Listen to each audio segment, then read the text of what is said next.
Grand 2. Monsieur Jules Beaugrand est le fils du célèbre Beaugrand, l'avocat, le célèbre orateur de nos assemblées politiques. Antoine Beaugrand, le grand-père, était un paisible bourgeois d'Angers, d'une famille de notaires très estimés dans sa province. Lui n'avait pas mordu au notariat, et il mangeait ses rentes tranquillement. Son fils aîné, le célèbre Beaugrand, très actif et très ambitieux au contraire, a fait une belle fortune. Quant à Jules Beaugrand, il a les grandes visées de son père, la vanité d'une haute situation, le besoin d'un luxe princier. Malheureusement, il vient d'avoir 30 ans et il commence à se sentir médiocre. D'abord, il a rêvé la députation, les succès de tribune, un portefeuille de ministre à la première catastrophe gouvernementale.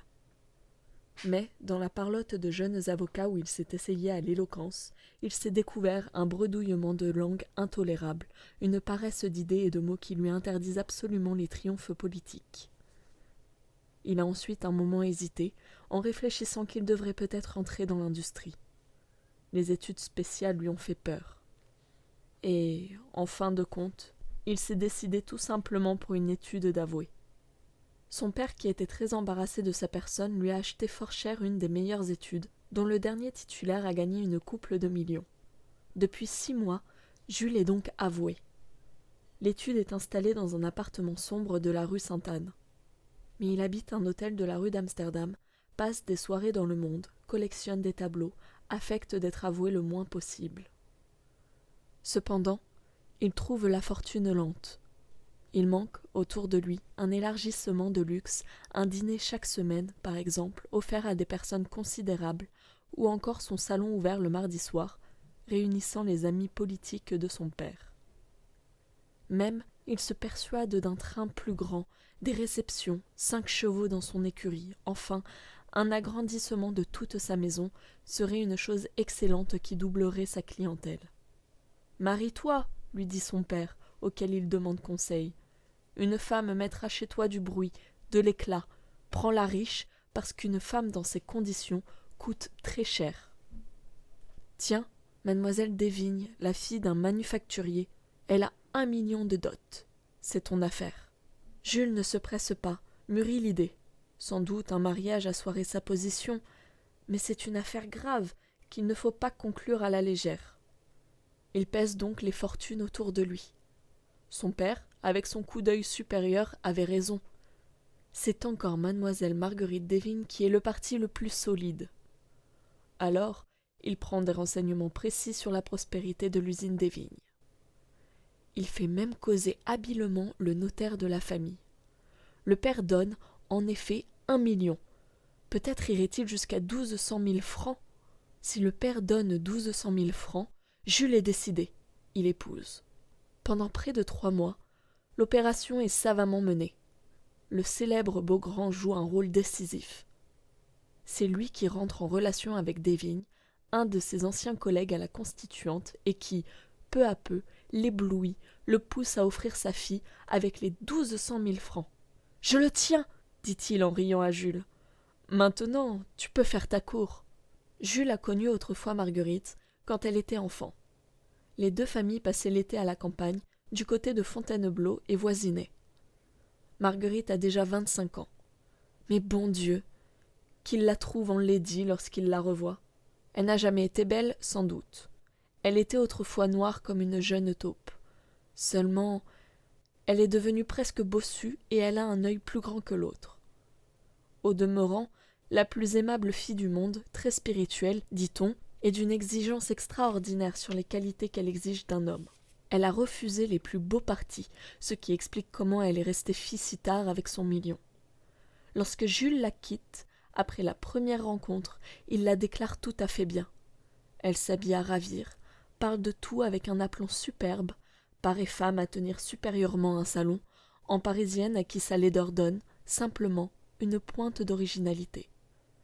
Puis, en vérité, une fille de 1200 000 francs peut se permettre d'être laide.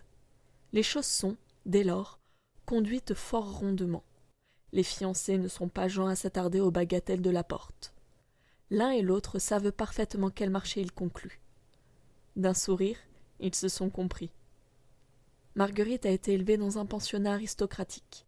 Elle avait perdu sa mère à 7 ans et son père n'a pu veiller sur son éducation.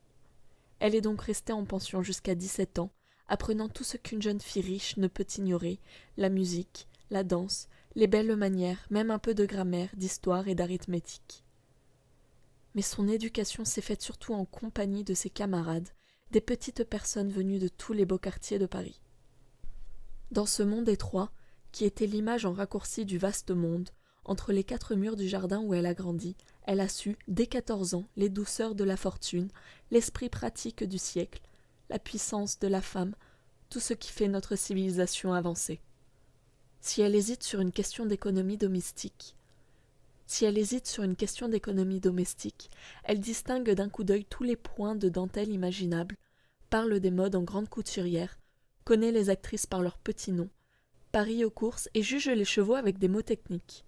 Et elle sait encore autre chose, en toute honnêteté d'ailleurs, car elle a mené la vie de garçon depuis 8 ans qu'elle a quitté le pensionnat. Jules, cependant, lui envoie chaque jour un bouquet de 3 louis. Quand il va la voir, il se montre très galant. Mais la conversation tourne vite, ils en reviennent toujours à leur installation prochaine. En dehors de 2 ou 3 compliments d'usage, ils ne parlent guère que tapissiers, carrossiers, fournisseurs de toutes sortes. Marguerite s'est enfin décidée à accepter Jules parce qu'il lui a semblé d'une médiocrité suffisante et qu'elle s'est trop ennuyée chez son père l'hiver dernier. Leur première promenade d'amour est d'aller visiter l'hôtel de la rue d'Amsterdam. Elle le trouve un peu petit, mais elle fera abattre 2 cloisons, changera les portes de place. Puis, elle discute la couleur des ameublements, s'inquiète de savoir où sera sa chambre à coucher, descend jusqu'aux écuries, dont elle se déclare satisfaite. Elle revient encore 2 fois à l'hôtel pour donner elle-même des ordres à l'architecte. Jules est ravi, il a trouvé la femme qu'il lui fallait. 8 jours avant la cérémonie, les 2 familles sont sur les dents. Le célèbre Beaugrand et le vieux des Vignes ont eu déjà 3 conférences avec les notaires. Ils surveillent les moindres clauses en hommes méfiants, sans illusion sur la probité humaine. Jules, de son côté, se donne un mal inouï pour la corbeille. Marguerite, contre les convenances, avec un sourire d'enfant gâté, lui a demandé de choisir elle-même les bijoux et les dentelles. Et ils sont partis, accompagnés seulement d'une parente pauvre, battant les magasins, estimant les diamants et les valenciennes du matin au soir. Cela les amuse d'ailleurs. Ils ne vont point, comme les amoureux naïfs, les mains enlacées, le long des haies. Ils se sourient, assis devant les comptoirs de bijoutiers, se passant les bagues et les broches, les doigts refroidis par les pierres précieuses. Enfin, on a signé le contrat. Pendant la lecture, une dernière discussion s'est élevée entre le célèbre Beaugrand et des Vignes. Mais Jules est intervenu, tandis que Marguerite écoutait, avec de gros yeux attentifs, toute prête à défendre d'un mot ses intérêts, si elle les voyait compromis. Le contrat est très compliqué. Il laisse la moitié de la dot à la disposition du mari et constitue, avec l'autre moitié, un bien inaliénable dont la rente entrera dans la communauté, à la condition toutefois qu'une somme de 12 000 francs par an sera accordée à la femme pour sa toilette. Le célèbre Beaugrand, qui est l'auteur de ce chef-d'œuvre, est enchanté d'avoir roulé son vieil ami des Vignes. À la mairie, on invite au plus 10 personnes. Le maire est un cousin de Jules. Il reprend son sérieux pour lire le code, mais dès qu'il a posé le livre, il se hâte de redevenir homme du monde, il complimente les dames, il tient à présenter lui-même la plume aux témoins, parmi lesquels il y a 2 sénateurs, un ministre et un général. Marguerite a dit le oui sacramentel d'une voix un peu forte, l'air sérieux, car elle connaît la loi. Tous les assistants restent graves, comme s'ils aidaient de leur présence à la conclusion d'une affaire remuant de gros capitaux. Chaque époux laisse 1500 francs pour les pauvres. Et le soir, il y a, chez des Vignes, un dîner auquel on a invité les témoins. Seul, le ministre n'a pas pu venir, ce qui a vivement contrarié les 2 familles. Le mariage religieux a eu lieu à la Madeleine. 3 jours auparavant, Jules et son père sont allés s'entendre pour les prix. Ils ont voulu tout le luxe possible et ont débattu certains chiffres, tant pour la messe au maître-autel, tant pour les orgues, tant pour les tapis. Il est convenu qu'un tapis descendra les 20 marches et viendra jusqu'au trottoir. Il est entendu également que les orgues salueront d'une marche triomphale l'entrée du cortège. C'est 50 francs de plus, mais cela est d'un grand effet. On a lancé un millier d'invitations. Quand les voitures arrivent en longue file correcte, l'église est déjà pleine de toute une foule, des hommes en habits, des femmes en grande toilette. Par un miracle de coquetterie, Marguerite n'est presque plus laide, sous son voile blanc et sa couronne de fleurs d'oranger. Jules est tout gonflé de son importance en voyant qu'il a dérangé tant de monde. Cependant, les orgues grondent, les chantres ont des voix de cuivre, la cérémonie dure près d'1 heure et demie sous la majesté des voûtes. C'est fort beau. Puis, dans la sacristie, commence un défilé interminable. Les connaissances, les invités, jusqu'à des inconnus, entrent par une porte et sortent par une autre après avoir serré les mains des époux et des deux familles. Cette formalité demande encore plus d'1 heure. Il y a là beaucoup d'hommes politiques, des avocats, des avoués, de grands industriels, des artistes, des journalistes, et Jules donne une poignée de main particulièrement cordiale à un petit jeune homme pâle qu'il connaît un peu, et qui écrit dans une feuille des boulevards où il mettra peut-être une note sur le mariage. Comme ni les Beaugrand ni les Desvignes n'ont un salon assez vaste pour donner le repas, on mange et on danse le soir à l'hôtel du Louvre. Le repas est médiocre. Le bal, dans la salle des fêtes de l'hôtel, a beaucoup d'éclat. À minuit, une voiture emporte les mariés rue d'Amsterdam. Et ils plaisantent tout le long du chemin, au milieu de Paris noir, tandis que des ombres de femmes rôdent au coin des rues. Quand Jules entre dans la chambre nuptiale, il trouve Marguerite qui l'attend tranquillement, un coude enfoncé dans l'oreiller. Elle est un peu pâle, avec un sourire gêné, rien de plus. Et le mariage se consomme tout naturellement, comme une chose dès longtemps attendue. Voici 2 ans que les Beaugrand sont mariés. Ils n'ont pas rompu, mais ils s'oublient depuis 6 mois. Quand Jules est repris d'un caprice pour sa femme, il doit lui faire la cour toute une semaine avant d'être admis dans sa chambre. Le plus souvent, pour économiser son temps qui est précieux, il va contenter son caprice ailleurs. Il a tant d'affaires. C'est aujourd'hui un homme très lancé. Il ne se contente plus de son étude, il est de plusieurs sociétés, joue même à la bourse. Sa joie est d'occuper Paris de lui, les journaux lui prêtent des mots d'esprit. D'ailleurs, il ne bat pas sa femme et il n'a pu encore trouver le moyen, malgré les conseils de son père, de toucher aux 600 000 francs immobilisés par le contrat. De son côté, Marguerite est une charmante femme. La jeune fille a tenu ses promesses.